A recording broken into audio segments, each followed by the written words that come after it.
एक बार फिर आप सभी का स्वागत है। और जिस तरह हम जानते हैं कि जम्मू कश्मीर में लगातार नेशनल कॉन्फ्रेंस के जो मुख्यमंत्री हैं उमर अब्दुल्ला की तरफ से ये स्वर उठ रहा है कि जम्मू कश्मीर को राज्य का दर्जा एक बार फिर बहाल किया जाए।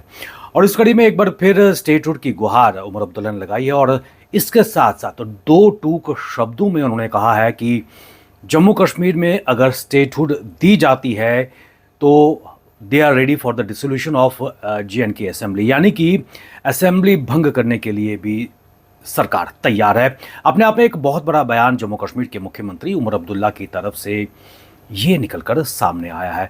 आपको बताते चले कि लगातार पिछले कुछ समय से और जब से सरकार बनी है तब से स्टेटहुड को लेकर लगातार उमर अब्दुल्ला ने कई मंचों पर प्रधानमंत्री नरेंद्र मोदी के सामने इसकी गुहार भी लगाई है। और अभी हाल ही में जिस प्रकार वंदे भारत का इनॉग्रेशन जब कटरा में था तब भी स्टेटहुड की मांग की बात की गई थी।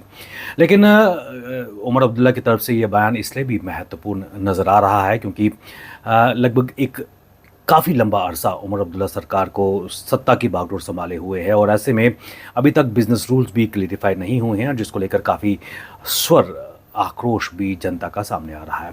इस पे बात करते हुए पत्रकारों से कल उमर अब्दुल्ला ने ये कहा कि ये कहा जा रहा है कि जो एमएलएज हैं उनको थ्रेटन किया जा रहा है कि असेंबली डिसॉल्व की जाएगी। तो उन्होंने कहा कि आप हमें स्टेटहुड दे दीजिए और आप चाहे तो इलेक्शन दोबारा करवा लें। हम स्टेटहुड मिलते ही दूसरे दिन उपराज्यपाल को लिखेंगे कि जम्मू कश्मीर की जो विधानसभा है इसको भंग किया जा रहा है।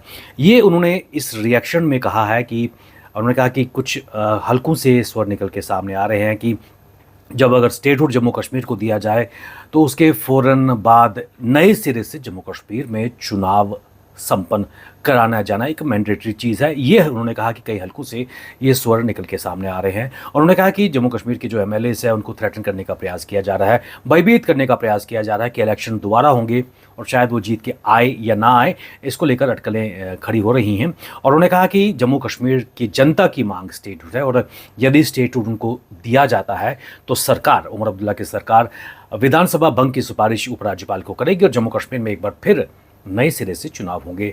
अपने आप में एक बहुत बड़ी स्टेटमेंट उमर अब्दुल्ला ने दी है। और ऐसे में अभी कुछ दिन पहले ही जम्मू कश्मीर के डिप्टी सीएम सुरेंद्र चौधरी ने भी इस तरह की गुहार खासकर बिजनेस रूल्स को लेकर लगाई थी, क्योंकि जम्मू कश्मीर में लगभग 9 महीने से ज़्यादा का अरसा हो चुका है और अभी तक जो पावर्स है खासकर मुख्यमंत्री और उनकी काबीना की अभी तक क्लैरिफाई नहीं हुई है एडमिनिस्ट्रेशन के साथ साथ।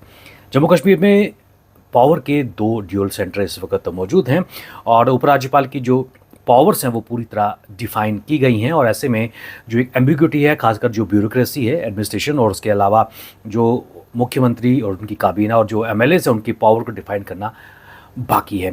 और इस संदर्भ में जो बिजनेस रूल्स हैं उसका ड्राफ्ट तो ये कहा जा रहा है कि तैयार हो चुका है, लेकिन वो सामने क्यों नहीं आ रहा उस पर भी लगातार संशय, एम्बिग्यूटी बरकरार है।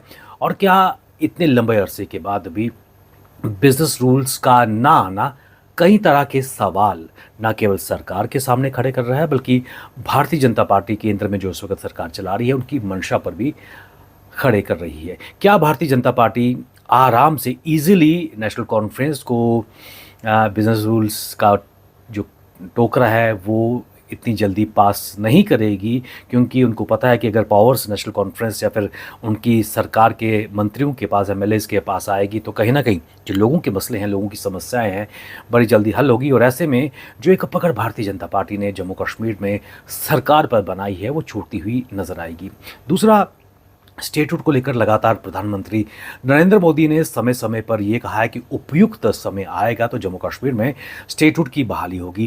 लेकिन अब सवाल ये खड़ा हो रहा है कि इलेक्शंस के इतने दिन बाद भी अभी तक स्टेटहुड को लेकर क्या स्थिति है और क्या उपयुक्त समय अभी तक जम्मू कश्मीर में नहीं आया है।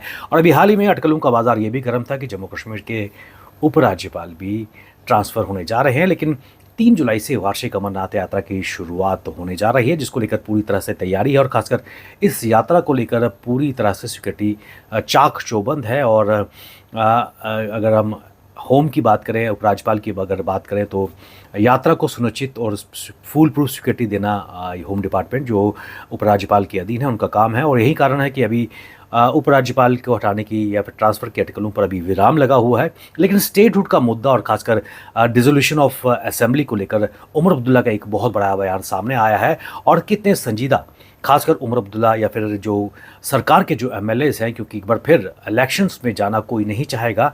और ये एक बड़ा सवाल निकल कर सामने आएगा कि क्या विधानसभा के इलेक्शंस दोबारा हो पाएंगी और क्या स्टेटहुड के लिए जो चुने हुए विधायक हैं उनको अपनी जो एमएलएशिप है छोड़नी पड़ेगी। इस पर रिएक्शंस आने वाले दिनों में सामने आएंगे। बने रहिए आप हमारे साथ, हमें दीजिए इजाज़त। नमस्कार।